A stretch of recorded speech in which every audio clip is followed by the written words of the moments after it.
বিএনপির সাথে সমঝোতা করেই এমন সাহস পাচ্ছে আওয়ামী লীগ, এমন অভিযোগে হতাশা ঝরে পড়ছে হাসনাত সার্জিসদের কণ্ঠে। ভেবেছিল 24-এর এত বড় একটা ঘটনার পর পুলিশও হয়তো বদলে যাবে, যেহেতু তারা মানুষ। কিন্তু দিন যাচ্ছে, সেই পুরনো চেহারাতেই যেন ফিরছে পুলিশ। আবারও পুলিশের উপর ক্ষোভ বাড়ছে সাধারণ মানুষের। নতুন সরকারের 7 দিন যেতে না যেতে নানান ঘটনায় প্রশ্নের মুখে পড়ে যাচ্ছে পুলিশ। এদিকে পুলিশ হত্যার বিচার শুরু। প্রথমেই ফেঁসে গেলেন সার্জিস আলম। অবশেষে পূরণ হতে চলেছে আওয়ামী লীগের স্বপ্ন। পুলিশ হত্যা ও থানা লুটপাট, এবার কি তবে ফেঁসে যাচ্ছে জুলাই সন্ত্রাসীরা? নতুন সরকার আসার পর পুলিশ হত্যা এবং স্থাপনায় হামলার ঘটনাগুলোর তদন্তে মিলেছে গ্রিন সিগন্যাল। কারা ছিল সেই জুলাই সন্ত্রাসী? পুলিশ হত্যা মামলাও আবার পুনরুজ্জীবিত করা হবে। কারা এই পুলিশ হত্যার সঙ্গে জড়িত সেটাও তদন্ত করে তাদেরকেও বিচারের আওতায় আনা হবে। তার মানে কি ফেঁসে যাবেন অসংখ্য জুলাই যোদ্ধারা, ফেঁসে যাবেন অসংখ্য জনতা? আওয়ামী লীগের জয় জয়কার। তাইলে কি সবকিছুই এখন নিজেদের বিরুদ্ধে বিপক্ষে চলে যাচ্ছে সার্জিস আলমদের জন্য? তারা তো এমনি একটা লীগ আতঙ্ক নিয়ে চলাফেরা করে, এখন তো সরকারে নাই, এখন তো আরো সেটা তীব্র আকার ধারণ করছে। বিএনপি কতদিন ক্ষমতায় থাকতে পারবে আজকের এই ভিডিও দেখলে একদম চেলচেলায়া বুঝা যাবেন। জামাত জোটের এবি পার্টির চেয়ারম্যান ব্যারিস্টার ফুয়াদ কইছে আরেকটা কোনো অভ্যুত্থানের জন্য প্রস্তুত থাকেন। তার মানে আওয়ামী লীগকে যেভাবে বাংলাদেশ থেকে বিতাড়িত করা হয়েছে, বিএনপিকেও ঠিক সেইভাবে বাংলাদেশ থেকে বিতাড়িত করা হবে, সেই হুমকি তিনি দিছে। আসসালামু আলাইকুম প্রিয় দর্শক, নতুন একটা ভিডিওতে সবাইকে স্বাগত। তো ইতিমধ্যে আপনারা অনেকগুলো ভিডিওর অংশবিশেষ দেখেছেন। তো দেখে নিশ্চয়ই বুঝতে পেরেছেন যে ভিডিওটা আসলে কতটা গুরুত্বপূর্ণ এবং আকর্ষণীয় হতে চলেছে। তো চলুন কথা না বাড়িয়ে সম্পূর্ণ ভিডিওটা দেখে আসি। দেখার আগে বলবো, যারা আমাদের চ্যানেলটি এখনও পর্যন্ত সাবস্ক্রাইব করেননি দয়া করে সাবস্ক্রাইব করে দিন। যারা ইতিমধ্যে সাবস্ক্রাইব করে দিয়েছেন তাদের অসংখ্য ধন্যবাদ। তো প্রিয় দর্শক, চলুন কথা না বাড়িয়ে একটি লাইক দিয়ে সম্পূর্ণ ভিডিওটা দেখে আসি। বাংলাদেশের নতুন সরকারের কাছ থেকে এখনো আনুষ্ঠানিকভাবে কোনো গ্রিন সিগন্যাল পায়নি আওয়ামী লীগ। তা সত্ত্বেও দলটির নেতাদের দেশে ফেরার নির্দেশ দিয়েছেন দিল্লিতে থাকা দলটির সভানেত্রী শেখ হাসিনা।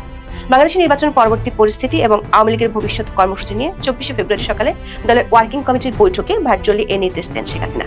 কলকাতায় আওয়ামী লীগের এক প্রেসিডিয়াম সদস্যের বাড়িতে মিলিত হয়েছিলেন ওয়ার্কিং কমিটির সদস্যরা। বৈঠকে আওয়ামী লীগের যেসব নেতা দেশে আছেন তাদের সক্রিয় হতে বলা হয়েছে, যাতে সামনের স্থানীয় সরকার নির্বাচনে অংশ নিতে পারে। সব মিলে আওয়ামী লীগকে সক্রিয় করতে 5টি সিদ্ধান্ত হয়েছে বলে দলটির একাধিক সূত্রে জানা গেছে। তবে দলটি নিষেধাজ্ঞা প্রত্যাহারের ব্যাপারে কোনো সিদ্ধান্ত হয়েছে কিনা তা বৈঠক সূত্রে নিশ্চিত হওয়া যায়নি। শেখ হাসিনা মঙ্গলবারের বৈঠকে যেভাবে নেতাদের দেশে ফিরতে মানসিক ও অন্যান্য প্রস্তুতি নিতে বলেছেন, তাতে বৈঠকে অংশ নেওয়া কোনো নেতার ধারণা শেখ হাসিনা নিষেধাজ্ঞা প্রত্যাহারের ব্যাপারে কোনো ইতিবাচক বার্তা পেয়ে থাকতে পারেন। আবার মার্চের শুরুতে দিল্লি হয়ে ঢাকা আসছেন মার্কিন দক্ষিণ ও মধ্য এশীয় বিষয়ক সহকারী পররাষ্ট্রমন্ত্রী পল কাপুর। পল কাপুরের এই সফরের মধ্য দিয়ে বাংলাদেশের রাজনৈতিক অঙ্গনে বেশ কিছু পরিবর্তন হতে পারে বলেও কয়েকটি সূত্রে আভাস পাওয়া গেছে। বিস্তারিত জানতে চলুন যাওয়া যাক বিশ্লেষণ। নির্বাচনের পর থেকে বাংলাদেশের বিভিন্ন জায়গায় আওয়ামী লীগের নেতাকর্মীরা দলীয় কার্যালয়ে প্রবেশের চেষ্টা করছেন বা তালা খুলে ভিতরে প্রবেশ করেছেন, এরকম খবর উঠে আসছে সংবাদ মাধ্যমে। সবশেষ তথ্য অনুযায়ী কমপক্ষে 28টি জেলায় দলীয় কার্যালয় খোলা, জাতীয় পতাকা ও দলীয় পতাকা টাঙানো, বঙ্গবন্ধু ও শেখ হাসিনার ছবি টাঙানোর ঘটনা ঘটেছে। বিবিসি বাংলার এক খবরে বলা হয়েছে, দলের নির্দেশে নাকি ব্যক্তিগত উদ্যোগে তারা এ ধরনের তৎপরতা চালাচ্ছেন, নাকি এর পেছনে বিএনপি বা জামাত বা অন্য কারোর সঙ্গে কোনো সমঝোতা আছে, এসব প্রশ্ন সামনে আসছে। তবে কিছু জায়গায় কার্যালয় খোলার পরপর পাল্টা দখল ও হামলার ঘটনা ঘটেছে। এ ধরনের তৎপরতার পেছনে কারণ কি তা নিয়ে প্রশ্ন তৈরি হয়েছে অনেকের মধ্যে। বিএনপি নেতাদের কাছ থেকেও এ নিয়ে প্রতিক্রিয়া গণমাধ্যমে উঠে এসেছে। স্থানীয় সরকার মন্ত্রী ও বিএনপির মহাসচিব মির্জা ফখরুল ইসলাম আলমগীর বলেছেন, আওয়ামী লীগের নিষেধাজ্ঞা তোলার বিষয়টি আইনি প্রক্রিয়া হবে। আবার বিএনপির কোনো নেতার কাছ থেকে ইতিবাচক মন্তব্য পাওয়া গেছে। বিএনপির স্থায়ী কমিটির সদস্য আব্দুল মঈন খান বলেছেন, বিএনপি একটি উদার নৈতিক রাজনৈতিক দল, তারা সবাইকে নিয়ে রাজনীতি করে। বিএনপি প্রতিহিংসার রাজনীতিতে বিশ্বাস করে না, কারণ দলটি বহুদলীয় গণতন্ত্রে বিশ্বাসী। এমন পরিস্থিতিতে 24শে ফেব্রুয়ারি সকালে দলের ওয়ার্কিং কমিটির সাথে বৈঠক করেন শেখ হাসিনা। দিল্লি থেকে ভার্চুয়াল মাধ্যমে তিনি বৈঠকে যুক্ত হয়েছিলেন। কলকাতায় আওয়ামী লীগের এক প্রেসিডিয়াম সদস্যের বাড়িতে মিলিত হয়েছিলেন ওয়ার্কিং কমিটির সদস্যরা। সে বৈঠকে ভার্চুয়ালি বাংলাদেশে থাকা অনেক নেতাও যোগ দিয়েছিলেন বলে দলটির সূত্রে জানা গেছে। বৈঠকে উপস্থিত ছিলেন প্রেসিডিয়াম সদস্য জাহাঙ্গীর কবির নানক, মোফাজ্জল হোসেন চৌধুরী মায়া, যুগ্ম সাধারণ সম্পাদক বাহাউদ্দিন নাসিম, SM কামাল হোসেন, সুজিত রায় নন্দী, মির্জা আজম, মহিবুল হাসান চৌধুরী নফিল। শেখ হাসিনার সভাপতিত্বে অনুষ্ঠিত এই সভায় ওয়ার্কিং কমিটির সকল সদস্য ভাষণ দেন। বেশ কয়েকজন গুরুত্বপূর্ণ নেতা সভায় উপস্থিত ছিলেন, যারা ওয়ার্কিং কমিটির সদস্য না হলেও ভাষণ দিয়েছেন। বৈঠকে নেতারা দেশের পরিস্থিতি শেখ হাসিনার সামনে তুলে ধরেন। যে নেতা যে এলাকার দায়িত্বে আছেন তিনি সেখানকার পরিস্থিতি তুলে ধরেন। বৈঠকের একাধিক সূত্রে জানা গেছে, বেশ কয়েকটি গুরুত্বপূর্ণ নির্দেশনা শেখ হাসিনা দিয়েছেন। শেখ হাসিনা প্রথমবারের মতো ভারতে থাকা নেতাদের দেশে ফেরার প্রস্তুতি নিতে বলেছেন। আলোচনায় কয়েকজন নেতা আওয়ামী লীগের কার্যক্রমের উপর নিষেধাজ্ঞা বলবৎ থাকার প্রসঙ্গটি তুলে ধরেন। বিশেষ করে দেশে ফিরলে জেল ও জুলুম নির্যাতনের আশঙ্কার কথা বলেন। শেখ হাসিনা বৈঠকে দাবি করেন আওয়ামী লীগের উপর যে নিষেধাজ্ঞা অন্তর্বর্তী সরকার নির্বাহী আদেশে জারি করেছে সেটি দুটি কারণে অবৈধ। প্রথমত, আইনে দলের কার্যক্রম নিষিদ্ধ করার বিধান ছিল না। অধ্যাদেশের মাধ্যমে যেভাবে নিষিদ্ধ করা হয়েছে সেটি বেআইনি। তার মতে আওয়ামী লীগ এমন কোনো অপরাধ করেনি যে কারণে সন্ত্রাস দমন আইনে তাদের কার্যক্রমের উপর নিষেধাজ্ঞা জারি করা যায়। দ্বিতীয়ত, আওয়ামী লীগ সভানেত্রী মনে করেন মোহাম্মদ ইউনূসের অন্তর্বর্তী সরকার ছিল অবৈধ সরকার। সেই সরকার নির্দেশ কখনোই বৈধ হতে পারে না।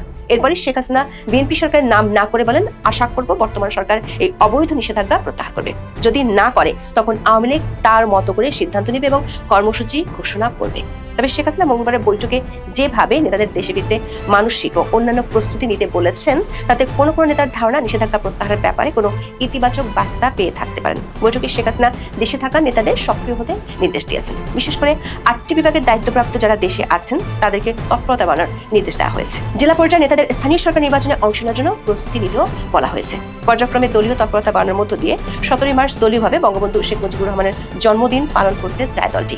জানা গেছে দেশের ভিতরে দলটির সাংগঠনিক তৎপরতা বাড়াতে দেশের মধ্যে কারাগারে আছেন এমন প্রথম সারির 12 জন নেতার জামিনের উদ্যোগ নিতে আইনজীবীদের একটি টিম গঠনের চিন্তা ভাবনা করছে। ঢাকায় একজন সাবেক এমপি নেতৃত্বে আপাতত দলটির সাংগঠনিক তৎপরতা বাড়ানো হতে পারে। ওই নেতা ইতিমধ্যে আন্তর্জাতিক পক্ষগুলোর সাথে একাধিক বৈঠক করেছেন। বিশেষ করে বাংলাদেশের সামনের মাসে সফরে আসছেন মার্কিন দক্ষিণ ও মধ্য এশিয়া বিষয়ক সহকারী পররাষ্ট্রমন্ত্রী পল কাপুর। বাংলাদেশের পররাষ্ট্র মন্ত্রণালয়ের একটি সূত্র বলছে মার্কিন দক্ষিণ ও মধ্য এশিয়া বিষয়ক সহকারী পররাষ্ট্রমন্ত্রী পল কাপুর মার্চের শুরুতে দিল্লি হয়ে ঢাকা সফরে আসবেন। 23 ফেব্রুয়ারি পররাষ্ট্রমন্ত্রী খলিলুর রহমানের সাথে সাক্ষাৎ করেছিলেন ঢাকা নিযুক্ত যুক্তরাষ্ট্রের রাষ্ট্রদূত ব্রেন্ট ক্রিস্টেনসেন। এ সময় মার্কিন রাষ্ট্রদূত বিষয়টি খলিলুর রহমানকে জানিয়েছেন। জানা গেছে মার্কিন আদালতের রায়ের পর শুল্ক ও বাণিজ্যের ইস্যুটি বেশ জটিল হয়ে গেছে। তবে পল কাপুরের এই সফরের উদ্দেশ্য বাণিজ্য নয় বরং আঞ্চলিক স্থিতিশীলতা ও ভারতের সাথে বাংলাদেশের সম্পর্ক, বাংলাদেশের সাথে আকসা ও জিসুমিয়া এই দুটি অস্ত্র চুক্তির অগ্রগতি এবং বাংলাদেশের অভ্যন্তরীণ রাজনীতিতে স্থিতিশীলতা। আওয়ামী লীগের নিষেধাজ্ঞা নিয়ে তার এই সফরে আলোচনা হতে পারে। নির্বাচনের আগে ইস্যুটি নিয়ে মার্কিন রাষ্ট্রদূতের সাথে বিএনপি ও জামাত ইসলামের হাই কমান্ডার আলোচনা হয়েছিল। সূত্রগুলো বলছে পল কাপুরের সফরের পর বাংলাদেশের রাজনীতিতে ধীরে ধীরে বেশ কিছু নাটকীয় পরিবর্তন আসতে পারে বলে সংশ্লিষ্ট অনেকে মনে করছেন। রাজনৈতিক স্থিতিশীলতার স্বার্থে বেশ কিছু সিদ্ধান্তের দিকে যেতে পারে সরকার। এদিকে আওয়ামী লীগের একাধিক সূত্রে জানা গেছে শেখ হাসিনার ছেলে সজীব ওয়াজেদ জয় নিয়মিত দলটির নেতাদের সাথে বৈঠক করছেন। সেসব বৈঠকে স্থানীয় সরকার নির্বাচনে আওয়ামী লীগের নেতারা কিভাবে এবং কোন প্রক্রিয়ায় অংশ নিতে পারে তা নিয়ে আলোচনা হয়েছে। স্থানীয় সরকার নির্বাচন যদি দলীয় প্রতীকে হয় তাহলে নিষেধাজ্ঞা প্রত্যাহার করা না হলে আওয়ামী লীগের প্রার্থীরা নৌকা প্রতীক নিয়ে নির্বাচন করতে পারবে না। তবে দলটির শীর্ষ নেতারা আশা করছেন স্থানীয় সরকার নির্বাচনের আগেই রাজনৈতিকভাবে একটি গ্রহণযোগ্য সিদ্ধান্ত আসতে পারে। কারণ জাতীয় সংসদ নির্বাচনের সময় যেভাবে আওয়ামী লীগের ভোটগুলো বিএনপির বাক্সে পড়েছিল, স্থানীয় সরকার নির্বাচনে সেটি নাও হতে পারে। সেক্ষেত্রে জামাত ও এনসিপি জোটের কাছে স্থানীয় সরকার নির্বাচনে ভরাডুবি ঘটতে পারে ক্ষমতাসীন বিএনপির। এখন এই পর্যন্ত সবাই ভালো থাকুন, সুস্থ থাকুন। কি সমঝোতা হয়ে গেছে আওয়ামী লীগ বিএনপির মধ্যে? দেশের রাজনৈতিক দৃশ্যপটে এখন এই প্রশ্নটি সবচেয়ে বড় হয়ে দেখা দিয়েছে। নির্বাচনের পর থেকে হুট করেই যেন ভোল পাল্টাতে শুরু করেছে রাজনীতির মাঠ। যেই আওয়ামী লীগের কার্যক্রমকে গত বছর ডক্টর ইউনূসের নেতৃত্বাধীন অন্তর্বর্তী সরকার আনুষ্ঠানিকভাবে নিষিদ্ধ ঘোষণা করেছিল, সেই দলের নেতাকর্মীরাই এখন প্রকাশ্যে আসতে শুরু করেছেন। ঢাকা সহ দেশের বিভিন্ন জেলা এবং উপজেলায় দলটির তালাবদ্ধ কার্যালয়গুলো একে একে খুলতে শুরু করেছে। পঞ্চগড় থেকে শুরু করে চাঁদপুর, ঠাকুরগাঁও, সাতক্ষীরা, বরগুনা, পটুয়াখালী, এমনকি খোদ রাজধানীর বুকেও দেখা যাচ্ছে তাদের সগর্ব তৎপরতা। নির্বাচনের পরপরই এই যে ঝটিকা মিছিল, কার্যালয় দখল এবং রাজনৈতিক অঙ্গনে নিজেদের অস্তিত্ব প্রমাণের মরিয়া চেষ্টা, এর পেছনে কি কেবলই কর্মীদের আবেগ, নাকি পর্দার আড়ালে রচিত হয়েছে রাজনীতির নতুন কোনো চিত্রনাট্য? রাজনীতির মাঠে কোনো কিছুই বিনা কারণে বা শূন্য থেকে ঘটে না। নির্বাচনের আগে থেকেই মাঠে কান পাতলে শোনা যাচ্ছিল যে ভোটের মাঠে নিজেদের অবস্থান পাকাপোক্ত করতে বিএনপি ও জামায়াতের অনেক প্রভাবশালী নেতা স্থানীয় পর্যায়ে আওয়ামী লীগের জনপ্রিয়তা এবং কোণঠাসা নেতাদের সাথে গোপনে যোগাযোগ বাড়িয়েছিল। হিসাবটা ছিল খুব সোজা, ভোটের মাঠে প্রচ্ছন্ন সমর্থন দাও, নির্বাচনের পর দলীয় কার্যালয় খুলতে বা রাজনীতিতে ফিরতে খুব একটা বাধা দেওয়া হবে না। পঞ্চগড়ে চাকলাহাট ইউনিয়ন আওয়ামী লীগের কার্যালয়ের তালা খোলার সময় স্বয়ং সদর উপজেলা বিএনপির সভাপতির উপস্থিতির যে ভিডিও সামাজিক যোগাযোগ মাধ্যমে ঝড় তুলেছে, তা কোনো বিচ্ছিন্ন ভুল বা কাকতালীয় ঘটনা নয়। এটি মূলত তৃণমূল পর্যায়ে গড়ে ওঠা সেই অঘোষিত রাজনৈতিক সমঝোতারই একটি দৃশ্যমান রূপ। যদিও তীব্র সমালোচনার মুখে পড়ে সেই বিএনপি নেতা দাবি করেছেন যে তিনি জানতেন না ওটা আওয়ামী লীগের অফিস। কিন্তু রাজনীতির সচেতন দর্শকরা এই না জানার পেছনের আসল সত্যটা খুব ভালো করেই জানেন। এখন রাজনীতির ময়দানে সবচেয়ে বড় এবং চমকপ্রদ প্রশ্ন হলো, 1.5 দশকের চরম বৈরী সম্পর্ক এবং গুম খুনের রাজনীতির ইতিহাস ভুলে বিএনপি কেন আওয়ামী লীগের প্রতি এতটা নমনীয় হবে? রাজনৈতিক বিশ্লেষকদের মতে এর পেছনে কাজ করছে অত্যন্ত সুদূরপ্রসারী এবং কৌশলী এক রাজনৈতিক হিসাব নিকাশ। অন্তর্বর্তী সরকারের বিদায়ের পর নতুন সরকার হিসেবে বিএনপি এখন রাষ্ট্র ক্ষমতায়। এই মুহূর্তে রাজপথে তাদের প্রধান ডানপন্থী মিত্র এবং একই সঙ্গে তীব্র প্রতিযোগী হয়ে উঠেছে জামায়াতে ইসলামী ও তাদের জোট। বিশ্লেষকরা মনে করছেন, রাজনৈতিক সমীকরণে আওয়ামী লীগ যদি একেবারে নিশ্চিহ্ন হয়ে যায়, তবে বিরোধী শিবিরের পুরো মাঠ ফাঁকা পেয়ে তা দখল করে নেবে জামায়াত জোট।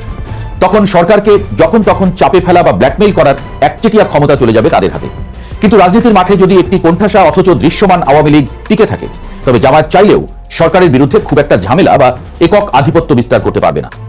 ক্ষমতার এই নিখুঁত ভারসাম্য বজায় রাখতে এবং জামায়াতের ক্রমবর্ধমান প্রভাবকে রুখে দিতেই বিএনপি চাইছে আওয়ামী লীগ তাদের পাশে বা মাঠে থাকুক। এই চেক অ্যান্ড ব্যালেন্সের সমীকরণেই মূলত আওয়ামী লীগ এবং বিএনপির মধ্যে এক অলিখিত সমঝোতার শক্তিশালী বাতাবরণ তৈরি হয়েছে। অন্যদিকে অস্তিত্ব রক্ষার লড়াইয়ে থাকা আওয়ামী লীগও বসে নেই। 2024 সালের আগস্টে গণ অভ্যুত্থানের পর থেকে আত্মগোপনে থাকা দলটির নেতাকর্মীরা শুধু একটি সুযোগের অপেক্ষায় ছিলেন। দলটির কেন্দ্রীয় যুগ্ম সাধারণ সম্পাদক আফম বাহাউদ্দিন নাসিমের কথাতেই তাদের বর্তমান রণকৌশলের প্রমাণ মেলে। তিনি অত্যন্ত আত্মবিশ্বাসের সাথে জানিয়েছেন, দলীয় কার্যালয়গুলো যেহেতু রাষ্ট্র আনুষ্ঠানিকভাবে বাজেয়াপ্ত করেনি, তাই সেখানে যেতে কর্মীদের কোনো বাধা নেই। শুধু তাই নয়, দলীয় সূত্রগুলো নিশ্চিত করছে যে ভারতে অবস্থানরত দলীয় প্রধান শেখ হাসিনা বিভিন্ন এনক্রিপ্টেড অ্যাপের মাধ্যমে নিয়মিত তৃণমূল নেতাদের সাথে যোগাযোগ রাখছেন। তারই সরাসরি নির্দেশে সারা দেশে যার যেখানে সম্ভব সেখানে দলীয় কার্যালয়ে যাওয়ার এবং নিজেদের উপস্থিতি জানান দেওয়ার এই মরিয়া চেষ্টা চলছে। নির্বাচনের আগে সামাজিক মাধ্যমে তাদের নো ভোট প্রচারণার পর এখন তারা বুঝতে পেরেছে যে অন্তর্বর্তীকালীন সরকারের সেই কঠোরতা এখন আর নেই। নির্বাচিত নতুন সরকার রাজনৈতিক স্থিতিশীলতার স্বার্থে তাদের উপর আগের মতো খড়গহস্ত হবে না।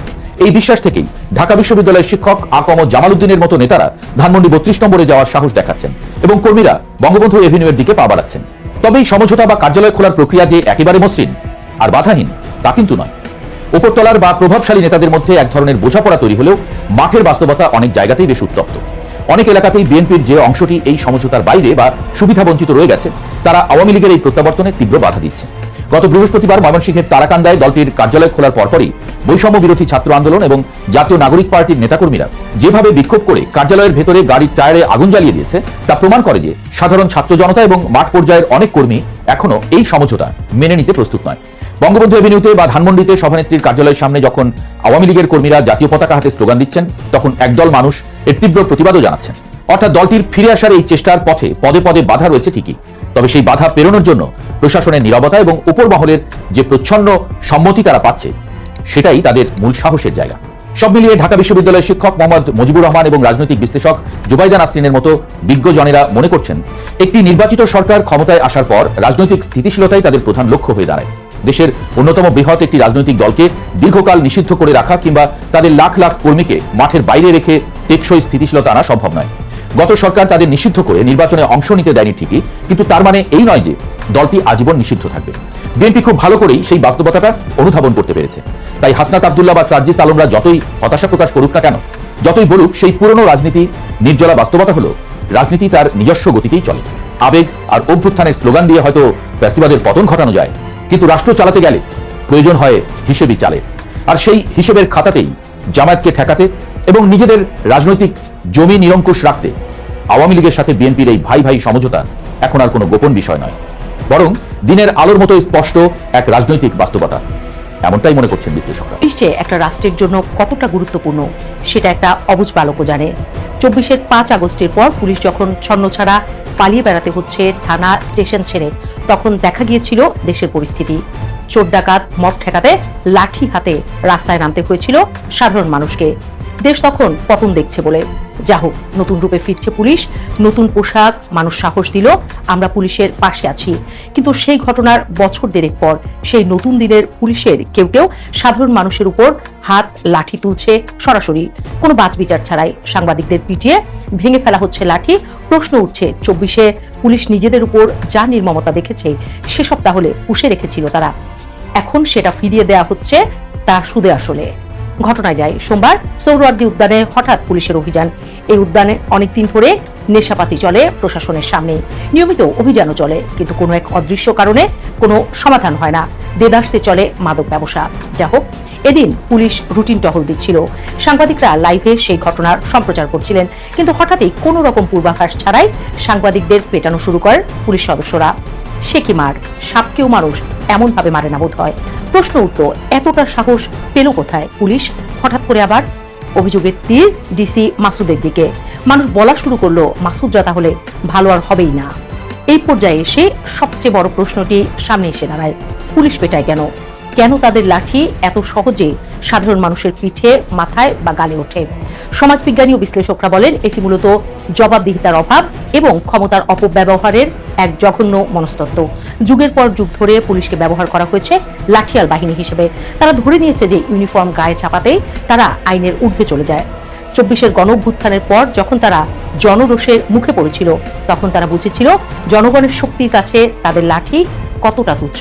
কিন্তু সময় গড়ানোর সঙ্গে সঙ্গে যখন তারা আবার থানায় ফিরছে, নতুন পোশাক পেয়েছে, তখন তাদের পুরনো মগজটাই যেন আবার সক্রিয় হয়ে উঠেছে।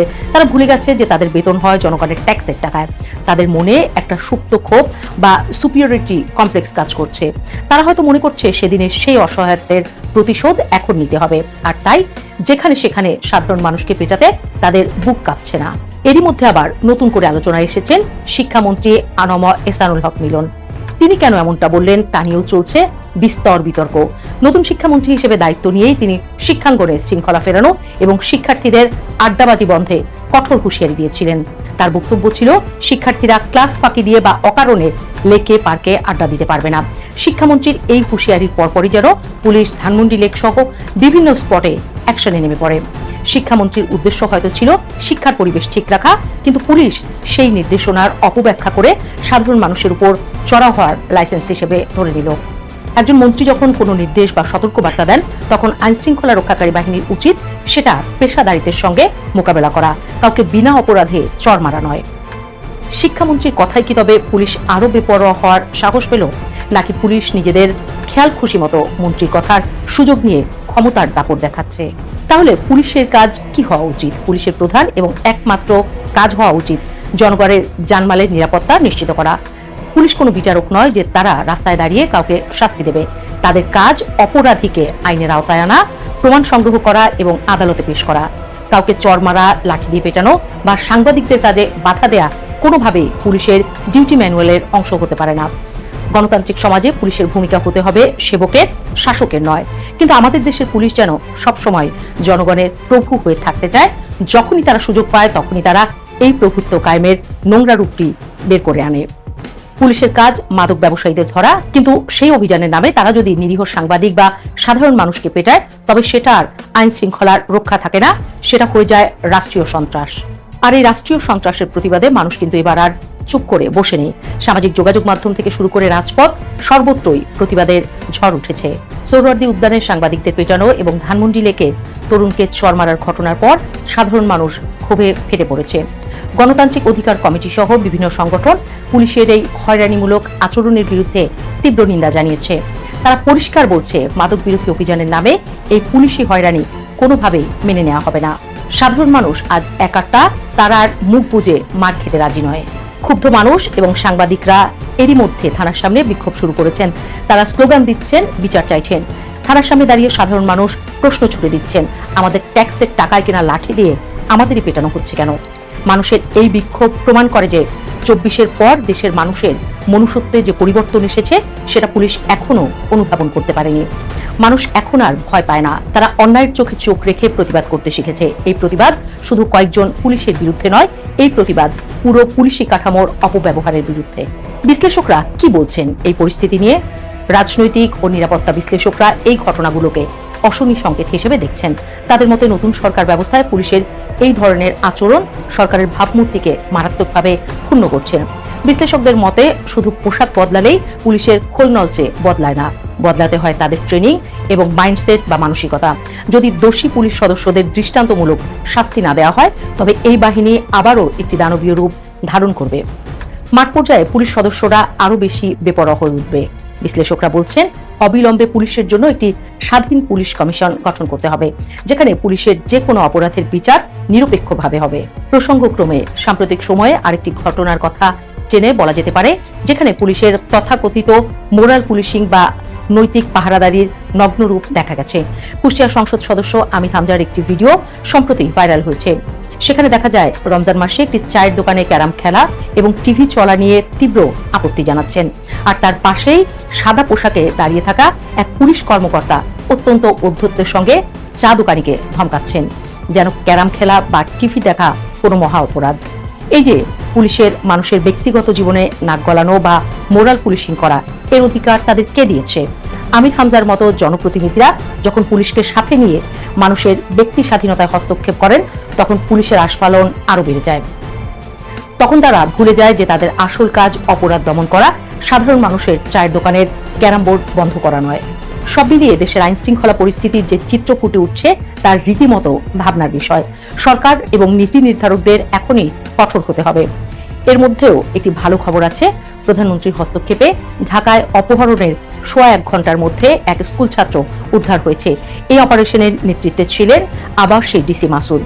মানুষ তো এই মাসুদকেই চায়, পুলিশ মানুষের হোক। তো প্রিয় দর্শক, আশা করছি সম্পূর্ণ ভিডিওটা মনোযোগ দিয়ে দেখেছেন। দেখে কি বুঝলেন, কি জানলেন, আপনাদের গুরুত্বপূর্ণ মতামতগুলো আমাদের কমেন্ট বক্সে জানিয়ে দিন। পারলে ভিডিওটা শেয়ার করে অন্যকে দেখার সুযোগ করে দিন। আবারও বলছি, যারা আমাদের চ্যানেলটি এখনও পর্যন্ত সাবস্ক্রাইব করেননি, দয়া করে সাবস্ক্রাইব করে দিন। যারা ইতিমধ্যেই সাবস্ক্রাইব করে দিয়েছেন তাদের অসংখ্য ধন্যবাদ। তো প্রিয় দর্শক, আজকের মতো এ পর্যন্তই। দেখা হবে পরবর্তী কোনো নিউজে। ততক্ষণ সবাই ভালো থাকবেন, সুস্থ থাকবেন। আল্লাহ হাফেজ।